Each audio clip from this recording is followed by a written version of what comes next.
Welcome to Beyond the Grave, where darkness lurks and the veil between worlds thins. Join us as we delve into chilling tales of restless spirits, haunted places, and the unknown lurking in the shadows. Brace yourself for bone-chilling encounters that will send shivers down your spine. If you dare to venture into the realm of the supernatural, subscribe now and journey with us beyond the grave.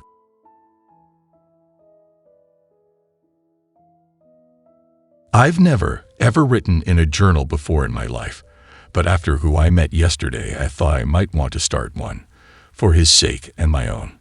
I've been a therapist for about 3 years now, and I keep plenty of notes on past and current clients from our meetings that I use to refer back on during future meetings to check in with them and see how they've changed since then, either positively or negatively, and talk with them to see what more they can improve on. All of this is confidential, between me and the client, but if someone else finds this journal, then client confidentiality wouldn't matter anymore because I might have gone missing by then, or worse. This all started a few weeks ago when I was initially contacted that he wanted to schedule an appointment. He didn't give any specifics about the reason he wanted therapy, just that he needed help thinking things out. Fast forward to yesterday. I called him up to my office, and he came in and sat down while I prepared my notes on the table next to me. He seemed normal at first, clearly a little nervous, which is not out of the ordinary for first-time clients. We shook hands and greeted, and I readied my notepad and pen as he relaxed on the couch. "It's so nice to finally meet you, Erwin," I had said, and in return he gave a subtle nervous smile, then said, "I'd prefer if you just use my last name, Delaney." I gave him a nod, and a sure thing, and he returned to an expression like he was deep in thought. I tapped my pen to my notepad and began to ask him more about himself, while I subtly tied in other questions to find out what exactly he needed help with. Delaney talked somewhat enthusiastically about his hobbies outdoors, notably birdwatching, as well as only a mere bit of his seemingly expansive knowledge about plants. All the while he was clearly avoiding my questions about his reasoning for coming here, and I was starting to feel like he didn't have any other reason for coming to me besides to rattle off information that I felt the need to take notes on, such as about the ideal nesting locations of over a dozen different species of native bird species, or exactly how beneficial Douglas firs are to the local fauna. After an acceptable amount of time spent on his hobbies, I decided to inquire about his cause for seeking therapy. His slight grin, which had been gradually built up over the span of his lecture, had completely disappeared in a span of 3 seconds. He turned his head to the ceiling and drummed his fingers on his chest before letting out a deep exhale and looking back just enough to make eye contact with me. "I'm not always myself," Delaney said. I jotted down a quick note and waited a bit to see if he would follow up before I continued the conversation. "How so?" Mr. Delaney interlocked his hands together and shifted slightly on the couch. He opened his mouth halfway like he was going to speak, then closed it. I decided to continue. "Sometimes if something gets me really mad, I'm not myself. But," Delaney quickly interrupted, stuttering, "it's not like that." Again I waited for him to follow up, then continued, "Well, whatever it is, I know it would help if you tried explaining it to me. Even if I don't get it, I'm sure talking out loud could help you understand it a bit better." Delaney spoke bluntly. "You wouldn't get it," I replied in return. "Try me." Delaney turned to face the ceiling again and clutched his hair with his hands. Reluctantly, he started to ask me about my own knowledge about the concept of alternate realities and the multiverse, to which I replied honestly that I have never thought much about other versions of our own reality. "Have you ever heard of a lady by the name of Lorena Garcia?" I shook my head. "Story I saw years ago. She just woke up one morning, just like any other, and everything about her surroundings was new. The clothes she wore to bed were different, her workplace, and even her boyfriend were all different than what she had known just the day before." I stayed silent. Everyone said she was just hallucinating, or thought of her testimony as nothing more than just another eye-catching piece of gossip in the tabloid news. So, the reality you're living in right now with me is unfamiliar to you. I said. Right now it's not. But sometimes, some days, some things that I might have seen every day for a month suddenly seem so new, like I don't know how it got there, or sometimes even what it is. Minutes, hours, and even entire days can just be entirely devoid from my memory, like I never even experienced them. I jotted down some more notes as he was speaking, then decided to ask more personal questions, such as how long this issue has been going on, and if he has a significant other or if any of his family members are aware of his existential crisis. Concerning the beginning of his crisis, he gave a broad estimate that it started sometime between 4 months to 14 years ago, and regarding his family, he says he doesn't even know them anymore. I glanced at the clock to see how we were doing on time, and decided to get a few more questions in before we were finished. Have you had any thoughts that were not yours? Ideas or notions that come into your mind that you would normally never even conceive of? You did say that sometimes you are not always yourself. Delaney shifted uncomfortably on the couch. Yes. Can you give me an example? Delaney rubbed his right hand. Freeing myself from my right arm. Just grabbing a knife, or a cleaver, or something. I caught myself from gazing at Delaney too long, and to just continue the conversation like normal. Anything else? Delaney gently dragged his hand along the right side of his face, then returned it to his chest. Other times, Delaney froze. What is it? I asked. Delaney held his hands in front of his face, then placed them back at his sides. He shook a little, and slowly began to sit up.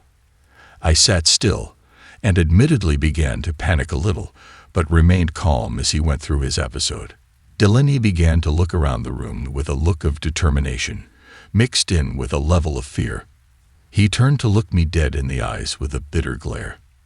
At this point I didn't know what to say, and just sat feeling dumbstruck and defenseless as Delaney's cold eyes were tearing at my mind. Almost as quickly as he began, Delaney abruptly took his eyes off of me and laid back down again, his hands returning to their original position on his chest. I quickly jotted down some quick notes. I swapped again, just now, didn't I? Delaney said. I tried to remain composure, but struggled to give an appropriate response. I didn't know what to think in that moment, whether I should chastise him or believe him. What did I do? I let out a nervous laugh, then hastily cleared my throat and restored eye contact with Mr. Delaney, telling him what I had just witnessed. I glanced at the clock, which Delaney saw and caught on to. I guess I should get going just about now. Delaney stood up from the couch and stretched his arms. If you want to, I can copy some of my notes for you to take home and refer to, I suggested, but Mr. Delaney declined. I got up from my chair and led Mr. Delaney to the door, opening it for him. Well, I'd say we're off to a great start, I said in an attempt to raise his spirits. He raised his head to me and gave me the same, almost emotionless face he had walked in with. I slowly closed the door behind him, then shuffled to my chair, still trying to wrap my mind around what I had witnessed. I tried drinking some water to calm my mind down a bit, but thoughts about this man prodded my brain like thousands of glass shards. Should I inform the police? He's just some loony. He could cause serious harm to himself or others. What if he isn't just putting on some obscure performance for his own twisted enjoyment? Maybe. The rest of that afternoon was a blur. I remember scheduling an appointment with another client, and some time afterward dragging myself home and laying down on my bed, all the while my experience with Delaney was still fresh and poignant in my mind. Today I felt I needed some time off, and thankfully my schedule was emptied, so I could have time to concentrate and write out my thoughts. Needless to say, I am curious to see how I will be able to work with Mr. Delaney, and admittedly moderately apprehensive. I snapped awake at 3 a.m. to the sound of my cell phone's rhythmic vibrating on the end table next to my bed. I picked it up and waited for my eyesight to adjust to see Delaney's phone number sitting on the screen. I sat up and cleared my throat and answered, and immediately Delaney's crackly voice came through. "Can you come to my house?" he asked. I rubbed my eyes and pondered his question for a while. You want to schedule a home appointment? Yeah, I guess. A troubling thought entered my head. What if this was a plan to kill me? I started panicking, thinking of what he could be capable of. I could still come to your office, but I just feel like I might be a bit more calmer if you could come to my house and talk with me. I think I gave you my address in the form I had to fill out. Maybe Delaney doesn't want to kill me. He's open to still coming into my office, but perhaps his mention of being a bit calmer is merely a malevolent ploy to get me to do an at-home visit, in hopes of having a better chance at a breakthrough. Delaney snapped me out from my whirlwind of thoughts, and I decided to make a choice, one I might regret in a few days' time. If this is the last entry I make, you know why. This is just a brief entry I'm writing before I head over to Delaney's. Besides the typical stationery I have, I decided to also bring a small serrated knife along with me as well, just in case. If all goes well, hopefully I won't have to use it, and Delaney wouldn't know that I brought it. I pulled up to Delaney's home. It was a somewhat quaint little house with a decently sized lawn at the end of a winding street. It was also surrounded by Douglas firs, which covered most of his property in shade. Upon pulling up and parking my car, I noticed occasional random bits and things strewn across his lawn. Mostly torn paper and beer cans, but also more unique stuff like porcelain figurines and little twigs wrapped up in duct tape and string that resembled shapes and letters. I grabbed my bag containing my pens and notepad, as well as the knife, and walked up to the door. I knocked and waited. After no response, I knocked again in a more rhythmic pattern. And again I waited. Nothing. I called out for Delaney and knocked twice more, but to no avail. I tried opening the door myself, but it appeared that it was barricaded from the other side. I glanced around before shoving the door, but it would not budge. I pulled out my phone and called Delaney's number, putting my ear up next to the door as I did so. I heard a generic electronic ringtone play from within for only a second before hearing a sharp thud, followed by another thud, and a faint shatter of glass. I called out for Delaney's name again, and in return I was treated by a loud go. I was at an impasse. At this point I could either leave or continue making fruitless attempts at getting Delaney to open the door, or at least join me outside, but I felt that it was my responsibility to help him. I reminded Delaney how it was his plan to have me here, and how much I want to help him, and to get to know his situation better. I don't want to hurt you, Delaney said. How would you hurt me? I carefully inquired. Knowing the circumstance I was in, I wanted to take this conversation nice and slow so not to accidentally upset Delaney. There was no response for a few seconds. Then the door started to slowly creak open, revealing pitch darkness. I stood my ground, clutching the handles of my bag tightly.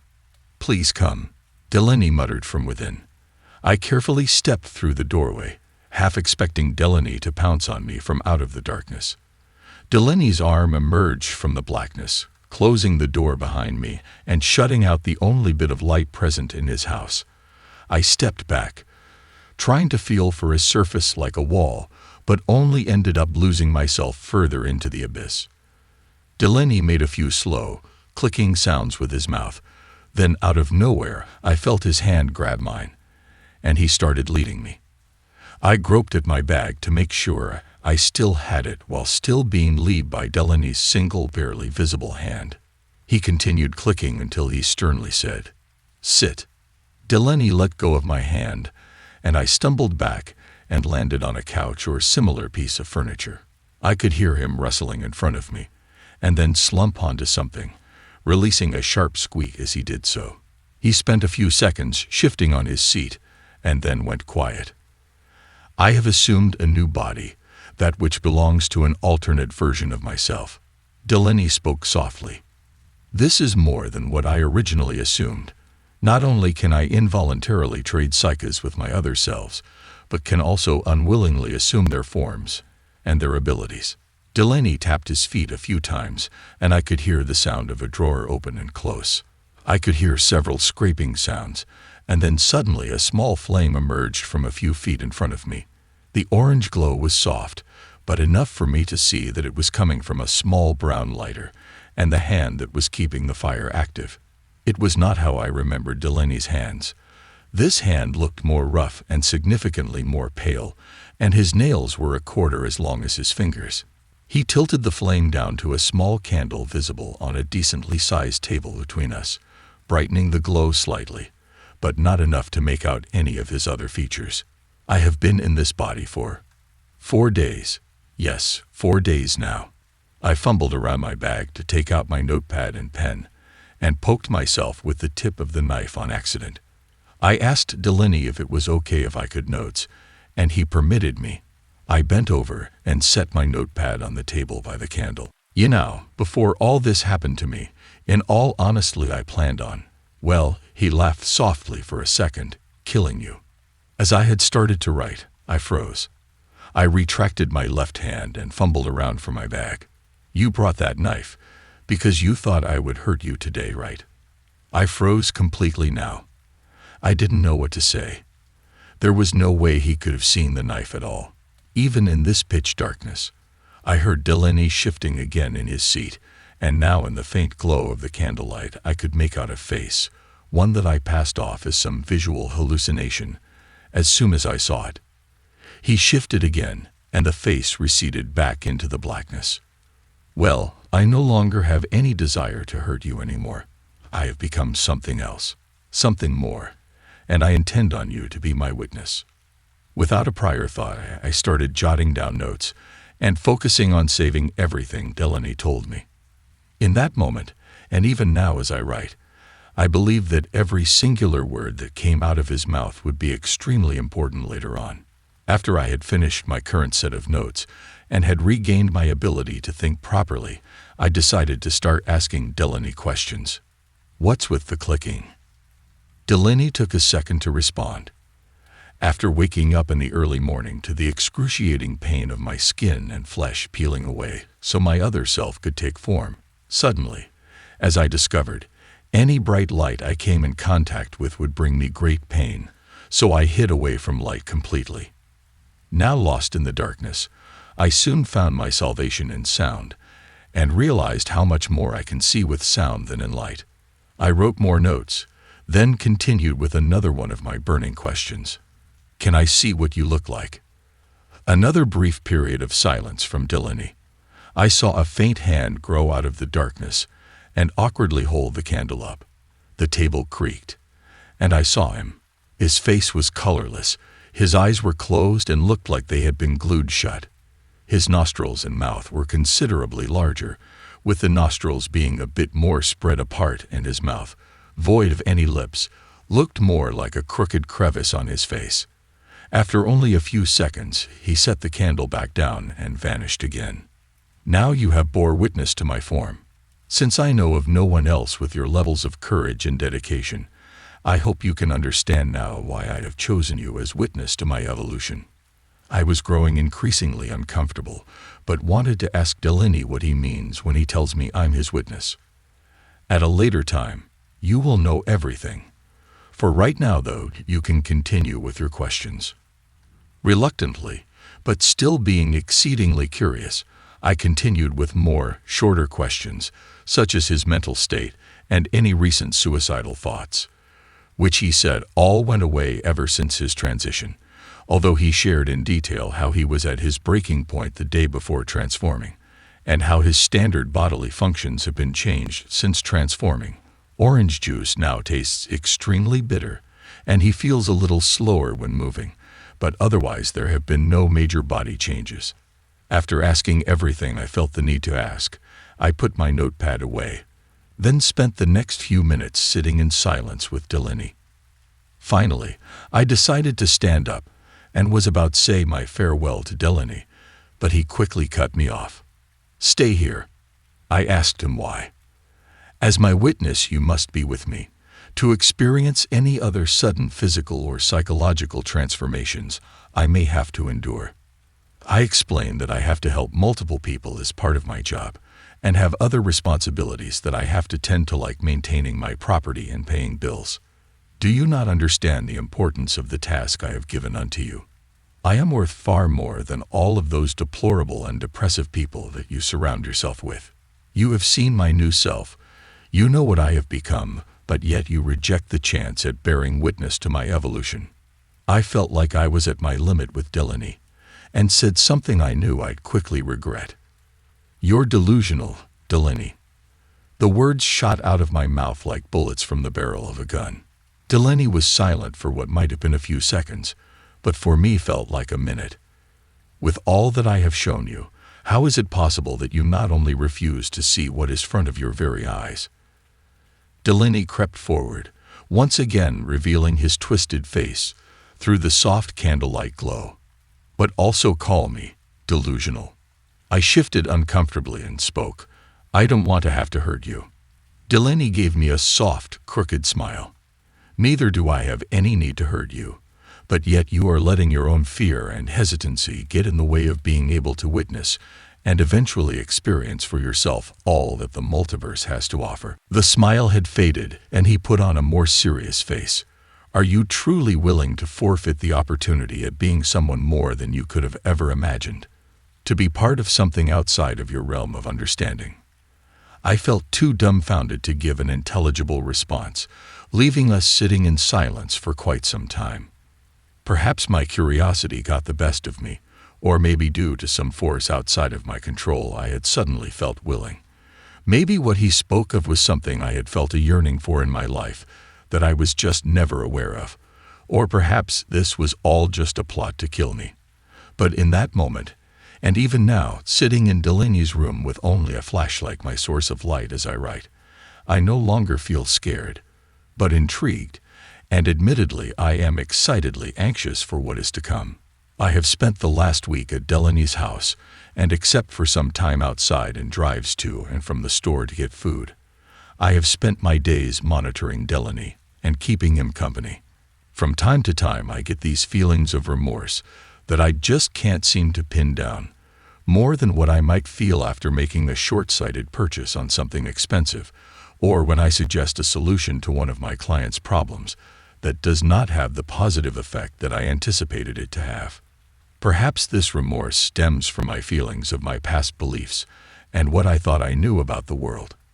With each passing day, I learn more and more about Delaney and feel something within myself changing as well. Am I becoming like him? Starting a few nights ago, I started getting calls from my coworkers and clients. I tried to tell them about my new job and sharing with them my hopes for the future, but as I was once foolish, so are they. Delaney told me that I shouldn't fret over them, that for now I can only pity them, but in time they will know. Today, Delaney beckoned me to meet him in his living room so that we could have a talk about something that he wanted me to know about. He set a candle on my side of the table between us and ordered me to get my journal because what he was about to tell me was, as he said, crucial information. I could hear Delaney pacing around the room before we started for a solid few minutes, then went to sit in his seat. Slowly, he began, with a slight but noticeable quivering in his voice. A revelation has been made known to me for quite some time. I forget of when I first learned about it, but now I believe you are ready for me to tell you, said Delaney. He took a deep breath in, then said in a hushed tone, the realities I have been experiencing are not naturally made. They are man-made. What do you mean? I asked. There's a plan, a secret plan brought to fruition by our federal government that aims to create realities parallel to our own as a means to transmute those of us lucky enough to be chosen into our newly created alternate selves, albeit in a very unstable manner. Delaney again got up for a few seconds, then sat back down.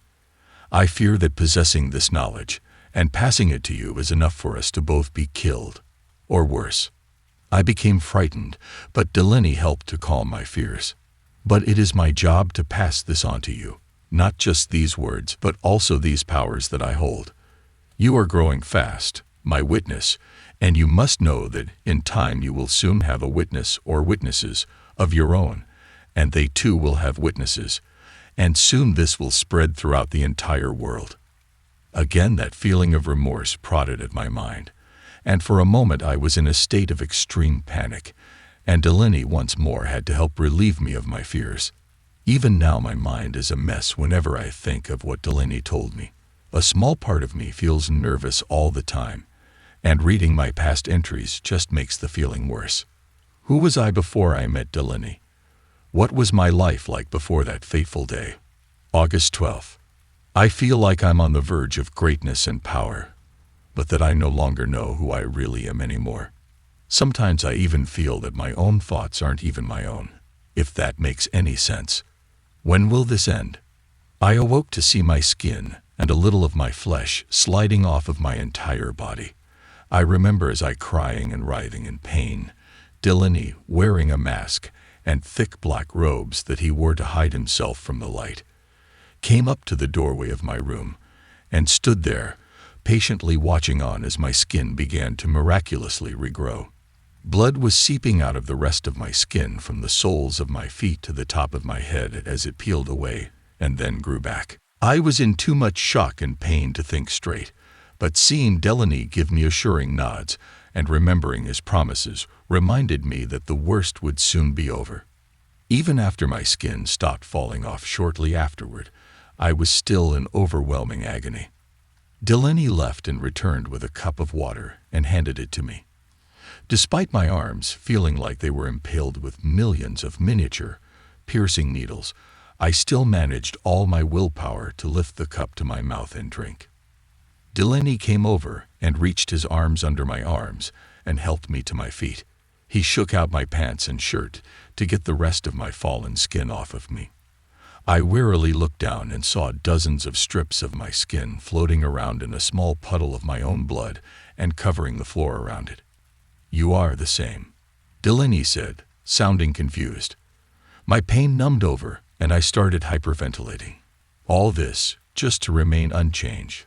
I thought to myself as I began to fall into a state of panic and dread.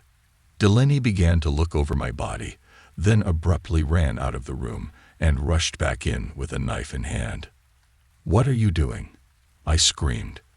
Without saying a word, Delaney thrust the knife into my arm, then pulled it out in a quick motion. He held my bleeding arm out and told me to watch. After several seconds of continued agony, nothing happened. I tried to pull myself away, but Delaney's grip was tight. For once, Delaney started to sound panicked. He tried reassuring me, but he seemed at a loss for words. "This isn't what is supposed to happen," he kept repeating, still trying to keep me still. He had his hands tight around my arms, so with no other option I decided to kick Delaney with all the power I had. The heel of my foot hit his groin, causing him to let go of me and stumble back.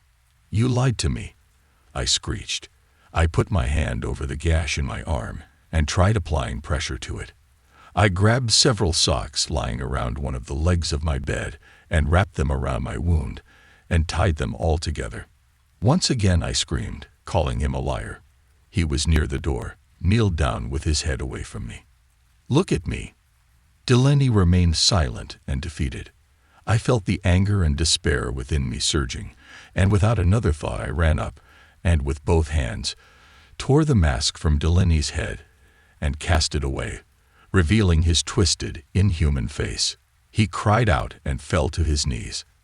I tore the thick duct tape that Delaney had used on all houses the curtains to seal them shut and pushed the curtains aside, letting the hard, outside light rain in and onto Delaney's vulnerable skin.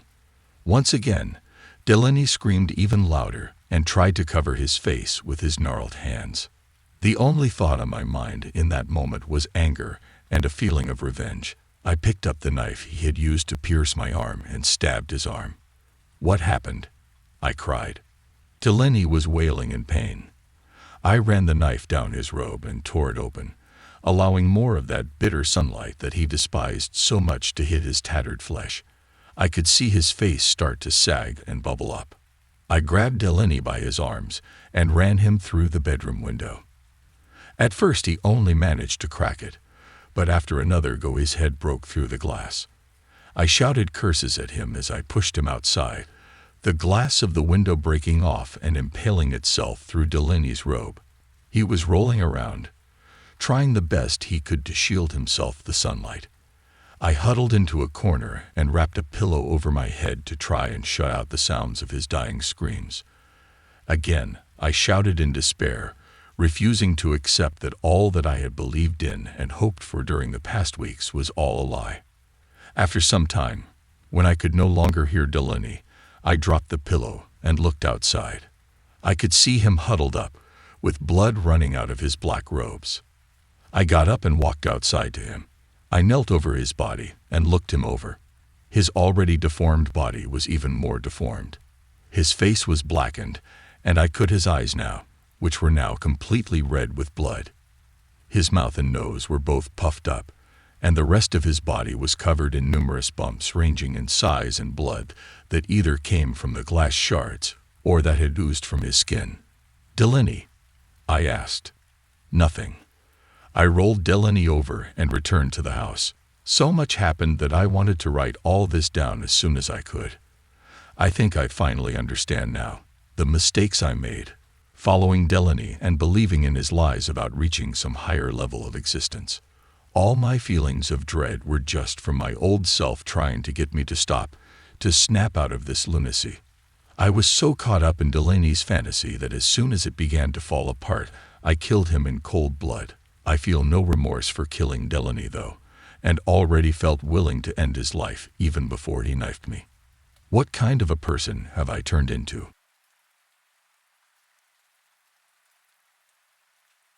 I was a night owl, always had been. My most productive hours fell when the world was silent and shrouded in darkness. It was during these hours that I wrote my stories, played my video games, and most importantly, made my living. I worked for Uber Eats in Los Angeles, a job that suited my nocturnal lifestyle perfectly. This story begins on a humid summer night.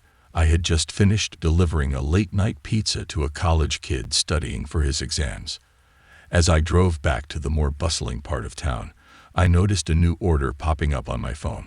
It was an address I didn't recognize, nestled in an older, less traveled part of the city. It was a place few people ventured after dark. But an order was an order, and I accepted it. The order was simple: a single cheeseburger from a fast food joint. As I picked up the order, the server gave me a peculiar look. "That's a long way to go for a burger," she said, looking at the delivery address on her screen. I shrugged it off, attributing her concern to the lateness of the hour and the remote location of the delivery address. I thanked her and headed out, the aroma of the freshly cooked burger filling my car. The journey to the address was eerie. The further I went, the less familiar the surroundings became. The vibrant, crowded streets of LA gave way to narrower, desolate roads, shrouded in shadows and an oppressive silence. The city's soundscape faded into a background hum, replaced by the haunting whispers of wind through the skeletal trees lining the road. As I turned onto the street indicated by my GPS, a chilling sense of unease crept over me. The houses here were old and decrepit, their boarded-up windows and overgrown lawns indicative of a long-abandoned neighborhood. It was as if I had stepped into a ghost town within the heart of the metropolis.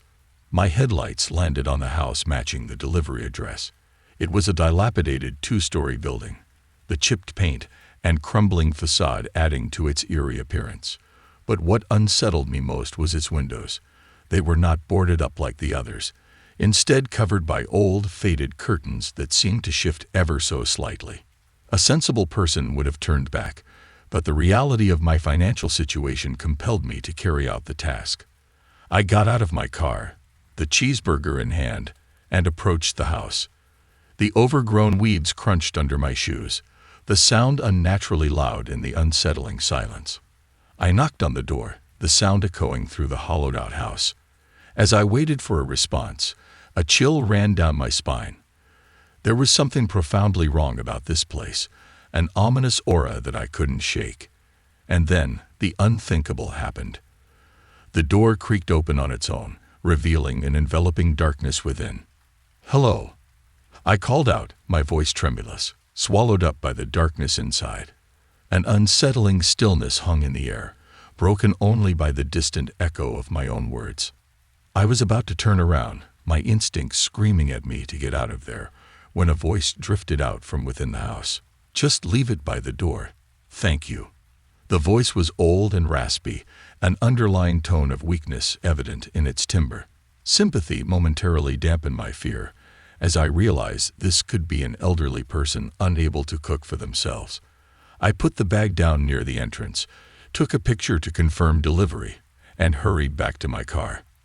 As I drove away, I glanced back at the house. The front door was still open, the burger untouched. The following night, a new order buzzed on my phone. My blood ran cold as I saw the same address from last night. It was the same order, a single cheeseburger. With a deep sigh, I accepted the order. I tried to convince myself that there was nothing to worry about. An elderly person in need was depending on me. As I turned onto the same, abandoned street, my hands were shaking slightly. The sight of the house, bathed in the cold glow of my headlights, did nothing to ease my anxiety. Gathering my courage, I approached the house and left the cheeseburger by the front door. This time, no voice acknowledged me, and the door remained closed. Days turned into a week, and every night, the order from the old house came in like clockwork. Each time, I left a cheeseburger by the front door, and each time, there was no response.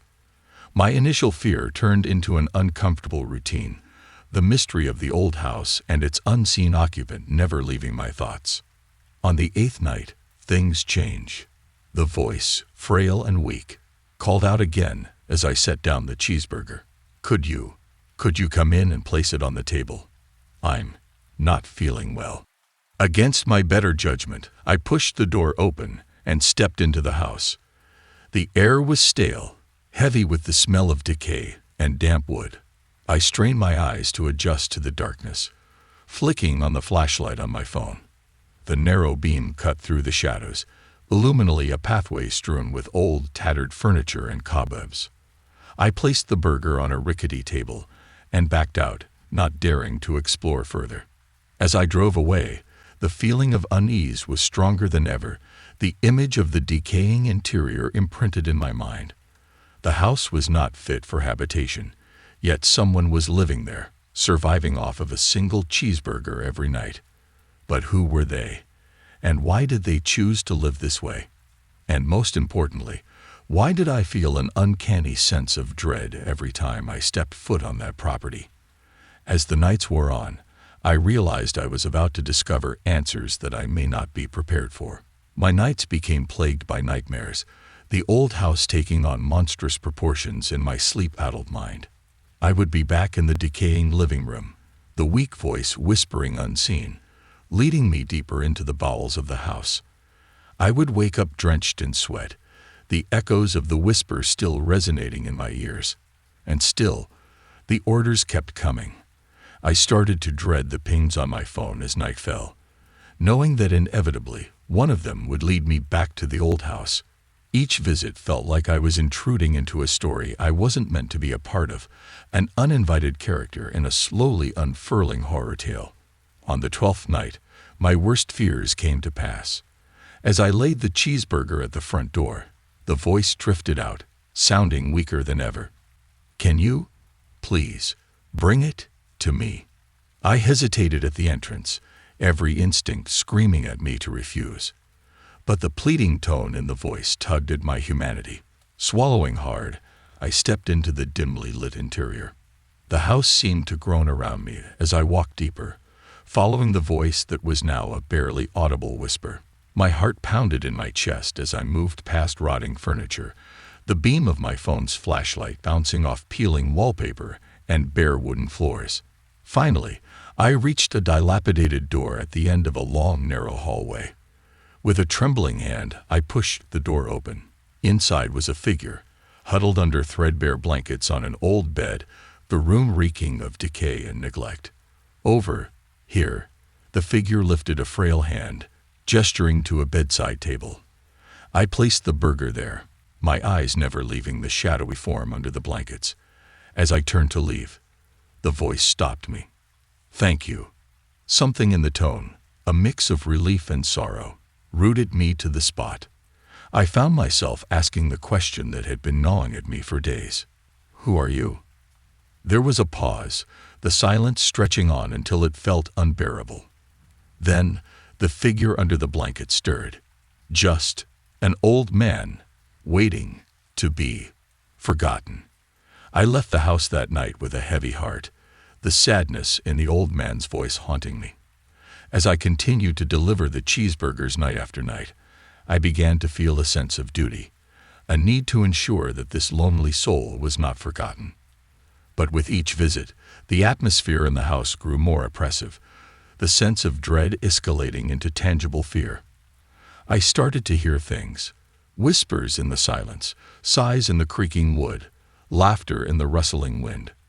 The house was alive, its malignant energy growing stronger with each passing night. Until one night, the cheeseburger order didn't come in, nor the next night, nor the night after that. I found myself driving past the house anyway, a sick feeling of worry gnawing at me. On the fourth day, I summoned the courage to enter the house.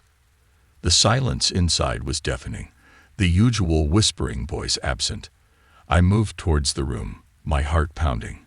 As I pushed open the door, the sight that greeted me made my blood run cold. The bed was empty, the room colder than ever. But what truly terrified me was the state of the room. It looked untouched, unused for years. No sign that the frail, dying man had ever been there. In my heart, I knew I'd been delivering meals to a ghost, a lingering spirit tied to the old house, and I was part of his unfinished story. Fear took a backseat to an overwhelming sadness as I realized the truth. The urban legend of the old haunted house wasn't just a legend after all, and the ghost, the lonely old man, was finally at rest. As I left the house for the final time, I could swear I heard a whisper on the wind, an ethereal voice saying, "Thank you." The haunted Uber Eats house remained as a chilling reminder of my encounter with the supernatural, a tale that would haunt my dreams for a long time to come.